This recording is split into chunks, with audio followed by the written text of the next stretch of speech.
तो दोस्तों आज जिस केस के ऊपर मैं वीडियो बनाने जा रहा हूँ, इस केस का सजेशन मुझे इससे पहले वाले वीडियो के कमेंट सेक्शन में मिला था। तो सबसे पहले तो मैं थैंक यू कहना चाहूँगा हमारे उस मिस्टर मैटर्स के फैमिली मेम्बर को, जिन्होंने मुझे सजेशन दिया था कि इस टॉपिक के ऊपर मैं वीडियो बनाऊँ। तो दोस्तों आगे भी मैं आपको यही रिक्वेस्ट करूँगा कि प्लीज़ आप कमेंट सेक्शन में मुझे बताया कीजिए कि मुझे किस टॉपिक पे वीडियो बनानी चाहिए, किस केस स्टडी पे वीडियो बनानी चाहिए। दोस्तों मुझे बहुत ही ज़्यादा अच्छा लगता है जब आप कमेंट करते हो, मेरे वीडियो को लाइक करते हो और इतना सारा प्यार देते हो। तो मेरे वीडियोस को इतना सारा प्यार देने के लिए आप सब लोगों का तहे दिल से शुक्रिया। तो दोस्तों अब आगे बढ़ते हैं आज के इस वीडियो की तरफ, और मैं आप सबको बताना चाहूँगा कि आज का ये जो केस है वो इंडिया के सबसे बड़े स्कैंडल के बारे में, जो कि हुआ था ईयर 1992 में राजस्थान के अजमेर में। तो दोस्तों पूरी स्टोरी बताऊंगा आपको, लेकिन उससे पहले इस वीडियो को एक लाइक कर दीजिए, शेयर कर दीजिए अपने फ्रेंड्स और फैमिली के साथ, और मेरे इस चैनल को सब्सक्राइब कर दीजिए। So friends, let's dig deep into this story.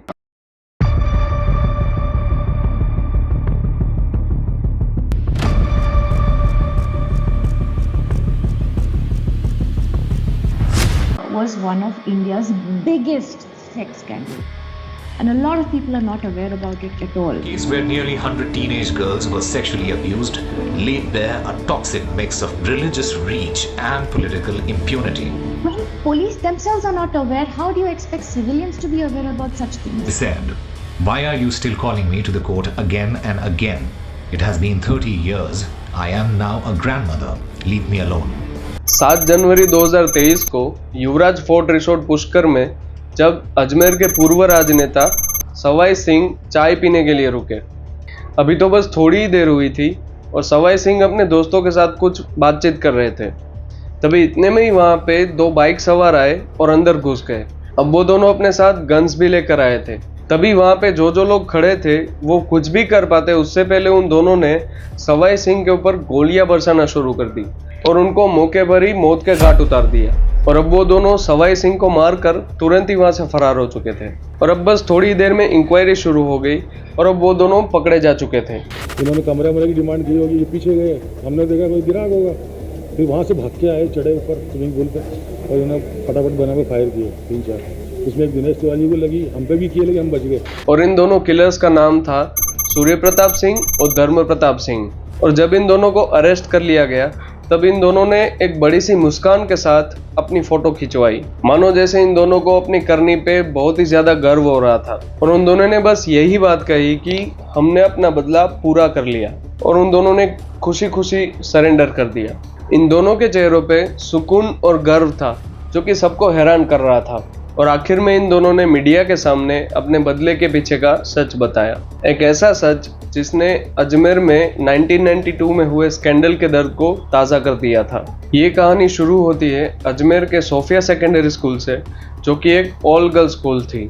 एक दिन स्कूल की 8th क्लास की लड़की स्कूल से बाहर एक लड़के से मिली जिसका नाम था फारूक चिश्ती, और अब तुरंत ही इन दोनों के बीच में दोस्ती हो चुकी थी। और अब वो स्कूल के बाद हर दिन मिलने लगे थे और अब बस थोड़े ही टाइम में इन दोनों के बीच में गहरी दोस्ती हो चुकी थी। वैसे तो फारूक उस लड़की से उम्र में काफ़ी ज़्यादा बड़ा था, लेकिन इस लड़की को इस चीज़ से कुछ ज़्यादा फर्क नहीं पड़ा और वो बस फारूक के ऊपर ब्लाइंडली ट्रस्ट करती थी। और अब इन दोनों की दोस्ती प्यार में बदल चुकी थी। और अब एक दिन आया जब फारूक ने उस लड़की को अपने फार्म हाउस पे बुला लिया, और अब ये लड़की भी अपने घर वालों से छुपकर उस फार्म हाउस पे पहुंच चुकी थी।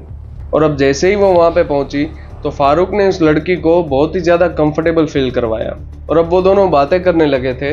और जब ये दोनों पूरी तरह से कंफर्टेबल हो चुके थे तभी फारूक ने यहाँ पे उस लड़की से फिजिकल रिलेशन की डिमांड की। और अब यहाँ पे उस लड़की ने बिना कुछ सोचे समझे फारूक को हाँ भी कर दी थी।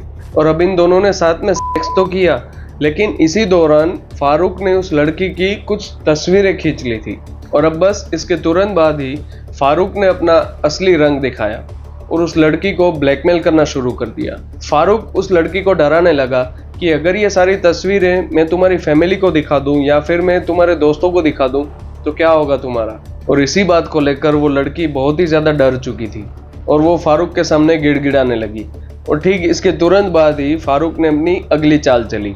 और अब फारूक ने उस लड़की से बोला कि अगर तुम चाहती हो कि ये जो सारे तुम्हारे फोटोज़ हैं ये और कोई ना देखे तो तुम्हें कल तुम्हारी एक दोस्त को मेरे इस फार्म हाउस पे लाना पड़ेगा। और अब वो लड़की समझ चुकी थी कि वो एक बुरे जाल में फंस चुकी है, लेकिन उसे यहाँ पे अपनी इज्जत बचाने का कोई और रास्ता नजर नहीं आ रहा था, तो उसने फारूक को हाँ कर दी। अगले दिन वो अपनी एक दोस्त के साथ उस फार्म हाउस पे पहुंच चुकी थी और अब बस इसी तरह से ये चेन धीरे धीरे आगे बढ़ती रही। लेकिन इन सब में ये फारूक चिश्ती अकेला नहीं था, बल्कि उसका साथी नफीस चिश्ती और उसके कई सारे साथी भी मौजूद होते थे। फारूक और उसके साथी इन सब लड़कियों का सामूहिक बलात्कार करते थे और फिर उनकी तस्वीरें खींचकर इन सबको ब्लैकमेल भी करते थे। ये लोग इन तस्वीरों का इस्तेमाल विक्टिम को डराने के लिए भी करते थे, ताकि कोई भी विक्टिम जाके कोई शिकायत दर्ज ना करा सके। लेकिन इन सब के बाद भी कई विक्टिम्स ने ये सारी बात अपने घर पे जाके बताई, लेकिन समाज में इज्जत खोने के डर से उनके घर वालों ने ही उनको चुप कर दिया। अब रिपोर्ट्स के मुताबिक वहाँ की अथॉरिटीज़ को इस क्राइम के बारे में खुलासा होने से पहले ही पता था, लेकिन फिर भी उन लोगों ने कुछ कानूनी कार्यवाही नहीं की थी, क्योंकि इस क्राइम में जो लड़कों का गैंग शामिल था वो अजमेर के बहुत ही बड़े नामी परिवारों से था और कोई इनका कुछ भी नहीं बिगाड़ सकता था। अजमेर की मशहूर दरगाह अजमेर शरीफ, जिसकी देखभाल की जिम्मेदारी वहाँ की एक बहुत ही बड़ी नामी फैमिली को सौंपी गई थी और अब ये परिवार उस टाइम पे वहाँ के लोगों में सबसे ऊपर था। सब लोग इस परिवार को झुककर सलाम करते थे और अब इसी परिवार के दो लड़के, जिसका नाम था फारूक चिश्ती और नफीस चिश्ती, इन दोनों के पास बहुत ही ज़्यादा पैसा था, पावर थी और पॉलिटिकल पोजीशन भी थी और इसी की वजह से इन दोनों का दबदबा बहुत ही ज़्यादा था। फारूक चिश्ती अजमेर यूथ कांग्रेस का प्रेसिडेंट था और नफीस चिश्ती अजमेर इंडियन नेशनल कांग्रेस का वाइस प्रेसिडेंट था और अब इन्हीं पॉलिटिकल पावर्स की वजह से ये दोनों कानून की नज़रों से हमेशा बचे रहते थे और अब फारूक का वो फार्म हाउस अपराधों का अड्डा बन चुका था और उसके स्कैंडल में धीरे धीरे एक एक करके लड़कियां फंसती चली गई थी और धीरे धीरे करके ये आंकड़ा 250 के भी पार हो चुका था। जी हाँ दोस्तों, 250 से भी ज़्यादा लड़कियाँ इस स्कैंडल में फंस चुकी थी और इन सारे लड़कियों की उम्र 11 से 20 साल के बीच में थी। लेकिन अफसोस की बात यह है कि जब 250 से भी ज़्यादा केस थे तब भी सिर्फ गिने चुने केस ही रिपोर्ट हुए थे और अब जब ये सिर्फ गिने चुने केस ही रिपोर्ट हुए थे तो थोड़े टाइम में ही फैमिली की प्रेशर की वजह से ये सारे केस भी वापस ले लिए गए थे और अब इन सारी लड़कियों में से तकरीबन 6 लड़कियों ने तो आत्महत्या भी कर ली थी और अब जब ये खबर आग की तरह फैलनी चाहिए थी तब इन क्रिमिनल्स के इन्फ्लुएंस की वजह से ये खबर कहीं दबके ही रह गई। लेकिन ये किस्सा अभी भी यहाँ पे ख़त्म नहीं हुआ है। सन 1992 में नवज्योति न्यूज़पेपर के एक नामी रिपोर्टर मदन सिंह के हाथों ये खबर लगी, जिसे काफ़ी टाइम से दबाया जा रहा था। थोड़ी ही पूछताछ के बाद इनके सामने सारे के सारे सच खुल चुके थे और अब इस न्यूज़ को छापने के लिए मदन सिंह को कई लोगों ने रोका था, लेकिन इन्होंने किसी की नहीं मानी और फाइनली इस न्यूज़ को प्रिंट कर दिया और अब इस न्यूज़ आर्टिकल में मदन सिंह ने पूरी डिटेल के साथ सब कुछ लिखा हुआ था और कुछ लड़कियों की फ़ोटोज़ भी शामिल थी और अब ये कहानी हर एक न्यूज़ चैनल पर थी, द अजमेर सेक्स स्कैंडल। और अब ये खबर आग की तरह फैलना शुरू हो गई और इस खुलासे में अजमेर के कई बड़े लोगों का नाम शामिल था और अब बस अगले ही दिन पूरा अजमेर रोड पर प्रोटेस्ट कर रहा था। लेकिन यहाँ पे फारूक और नफीस ये दोनों चुप बैठने वालों में से नहीं थे, तो उन्होंने मदन सिंह को चुप कराने के लिए एक साजिश रची। रात का समय था और मदन सिंह अपनी स्कूटर पर कहीं जा रहे थे। अजमेर की एक सुनसान रोड थी और उन्होंने देखा कि एक गाड़ी उनका पीछा कर रही है और अब इस गाड़ी को देखकर मदन सिंह तुरंत ही आगे बढ़ने लगे। लेकिन वो जैसे जैसे आगे बढ़ने लगे तभी वो गाड़ी भी उसके पीछे आई और उस गाड़ी में से एक आदमी ने मदन सिंह के ऊपर एक गोली चला दी। अब मदन सिंह नीचे गिर चुके थे, लेकिन फिर भी उन्होंने हार नहीं मानी और वहाँ से जैसे तैसे करके बच के निकल चुके थे और कुछ लोगों की मदद से वो हॉस्पिटल पहुँच चुके थे। और अब जिस हॉस्पिटल में मदन सिंह पहुँचे थे वहाँ पे पुलिस सिक्योरिटी भी थी, लेकिन उस सिक्योरिटी के होते हुए भी वहाँ पे कुछ लोग अंदर घुस आए और वहाँ पे अंदर जाके मदन सिंह की हत्या कर दी। अब इन हत्यारों में मुख्य आरोपी था सवाई सिंह, जो कि उस टाइम पे अजमेर में एक नेता था। और अब मदन सिंह के जाने के बाद पीछे रह गए थे उनके दो बेटे सूर्य प्रताप सिंह और धर्म प्रताप सिंह, जिनको अब बिना पिता के अपनी पूरी जिंदगी काटनी थी। और अब इन्हीं दो बेटों ने 7 जनवरी 2023 को सवाई सिंह की हत्या कर दी थी और अपनी पिता की मौत का बदला लिया था। अब जब हॉस्पिटल में मदन सिंह की हत्या हो चुकी थी, तब इस हत्या से ये फारूक और नफीस को ज़्यादा फायदा नहीं हुआ था, क्योंकि ये खबर आग की तरह पूरे राजस्थान में फैल चुकी थी और अब धीरे धीरे करके पूरे देश में फैल चुकी थी। लेकिन आग की तरह फैली इस खबर से क्या कोई रिजल्ट आया? क्या उन 250 लड़कियों को जस्टिस मिल पाया? जैसे ही ये खबर सबके सामने आ चुकी थी, तब पुलिस ने भी तुरंत जांच करना शुरू कर दिया और सितंबर 1992 में कोर्ट में 18 अपराधियों के ऊपर मुकदमा दर्ज किया गया। और अब धीरे धीरे करके ये जो सारे सस्पेक्ट्स थे, इनको एक एक करके अलग अलग मौकों पर अरेस्ट किया गया और इनमें से सिर्फ 8 ही लोगों पर मुकदमे चले और इनको उम्र कैद की सजा सुनाई गई। लेकिन इनमें से भी 4 लोगों को राजस्थान हाई कोर्ट ने साल 2001 में आज़ाद कर दिया। लेकिन हैरानी की बात तो ये थी कि इन 8 लोगों में भी फारूक चिश्ती का नाम ही नहीं था, क्योंकि फारूक के वकील ने कोर्ट में ये साबित कर दिया था कि फारूक की दिमागी हालत ठीक नहीं है, तो इसकी वजह से उसके ऊपर कोई एक्शन ही नहीं लिया गया। इस अजमेर के स्कैंडल ने पूरे देश को हिला कर रख दिया था। उस टाइम पे पूरे देश के लोग हाथ में कैंडल लिए सड़क पे निकल चुके थे और इसी के चलते अजमेर में 3 दिन का कर्फ्यू लग गया था। और अब पुलिस डिपार्टमेंट को भी क्रिटिसिज्म का सामना करना पड़ रहा था, क्योंकि उनकी तरफ से यहाँ पे कोई एक्शन ही नहीं लिया जा रहा था।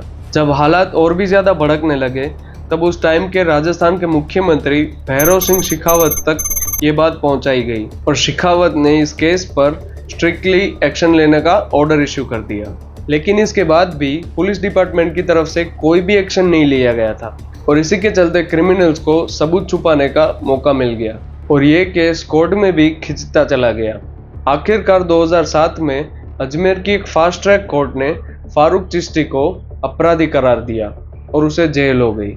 लेकिन फिर साल 2013 में हाई कोर्ट ने फारूक चिश्ती को रिहा कर दिया, ये कहकर कि उसने अपने अपराधों की बहुत ही ज़्यादा सज़ा काट ली है। और अब एक ऐसे शख्स को आज़ाद कर दिया गया था जो कि इस पूरे स्कैंडल का लीडर था, जिसने 250 से भी ज़्यादा लड़कियों का रेप किया था, जिसको मौत से भी बदतर सज़ा मिलनी चाहिए, उसको सिर्फ 6 साल की सज़ा देकर छोड़ दिया गया था। इस स्कैंडल के इतने साल के बाद भी आज भी उन बातों ने उन लड़कियों का पीछा नहीं छोड़ा, जिन्हें आज भी कोर्ट में गवाही देने के लिए बुलाया जाता है। पर इस सब के बावजूद भी इस स्कैंडल के जो अपराधी थे, वो आज भी अजमेर की गलियों में आराम से घूम रहे हैं। कहते हैं कि लोग आज भी फारूक और नफीस चिश्ती के हाथों को चूमकर सलाम करते हैं। फारूक चिश्ती और नफीस चिश्ती, इन दोनों की ज़िंदगी तो बड़े आराम से गुजर रही है। अगर कोई सज़ा भुगत रहा है तो वो 250 से भी ज़्यादा लड़कियां, जिनके ऊपर ये सब गुजरा था। इतने सालों के गुजरने के बाद भी उन 250 से भी ज़्यादा लड़कियों को जस्टिस मिल नहीं पाई है। ये सवाल तो कायम रहेगा दोस्तों कि इंडिया में आखिर क्रिमिनल्स को सज़ा कब मिलेगी। क्या कोई भी पावरफुल लोग कोई भी क्राइम करके ऐसे ही छूट जाएंगे? किसी भी पॉलिटिशियन को या फिर पावरफुल लोग को कभी भी सज़ा मिलेगी भी या नहीं मिलेगी? ये सारे सवाल मेरे दिल में हमेशा ऐसे ही रहेंगे। और दोस्तों, आपके इस केस इंसिडेंट के बारे में क्या ख्याल है, मुझे कमेंट सेक्शन में बताइए। और मैं एक बात आपको सच बताना चाहता हूँ कि जब मैं इस केस के बारे में रिसर्च कर रहा था और इस वीडियो को शूट कर रहा था, तब बीच बीच में कई बार मेरे आंखों में आंसू आ गए थे। सच में दोस्तों, मैं रो पड़ा था। आखिर कब हमारे इंडिया का कानून सख्त होगा और ऐसे ही किसी क्रिमिनल को सज़ा मिलेगी? और इसी के साथ आज का हमारा ये वीडियो समाप्त होता है। तो दोस्तों, मुझे अपने ख्याल कमेंट सेक्शन में बताइए और मेरे इस वीडियो को ज़्यादा से ज़्यादा शेयर कीजिए और सब्सक्राइब कर दीजिए मेरे इस चैनल को। और दोस्तों, इसी के साथ be safe, be alert and always protect your family.